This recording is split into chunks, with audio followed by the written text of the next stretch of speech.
So I've grown up all my life with the core value and principle of freedom. And whenever I have seen people's freedoms being threatened, I have always gotten involved and stood up for what was right, for people's rights and freedoms. Going back to 1999, there was a situation where a young boy was being threatened to being taken away from his parents, that the medical care system wanted to amputate his leg that had cancer. The young boy did not want to have his leg amputated. He was an avid outdoorsman, sportsman, and he wanted to go have natural treatment to take care of that cancer in his leg. And I became aware of it, and I assisted that young boy and his parents to get the treatment that they needed to be freed to get that treatment. And this was a national fight. This made national headlines in 1999. And so I've always stood up for freedom. And regarding the COVID-19 situation, I saw what was going on by January of 2020. I could see that there was activity taking place on the part of our federal government and by provinces that were affecting our God-given rights and freedoms to make our own medical choices.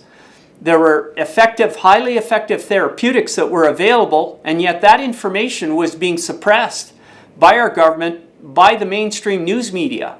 And so I began speaking out about it, and I formed, along with others, we co-founded an organization called Canadians for Truth, Freedom and Justice. And we pursued the truth, and we got information out to Canadians on how to prevent and treat COVID-19.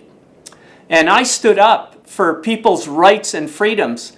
And when the Freedom Convoy came along in January and February of 2022 here, I got involved supporting the Freedom Convoy, documenting it along the way, interviewing the truckers and supporting them, because their efforts to end the mandates in this country was the right thing to do. Those mandates really forced medical decisions, whether to wear a mask or to take an experimental gene therapy.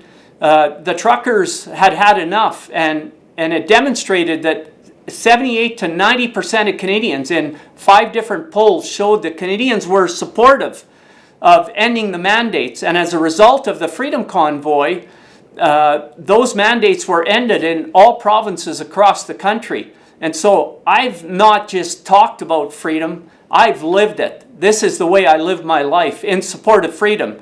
And if I'm elected leader of the Conservative Party and Prime Minister of this country, our Charter of Rights and Freedoms, our Canadian Bill of Rights, and our Canadian Criminal Code will be upheld, unlike what we've observed over the last 2.5 years in this country.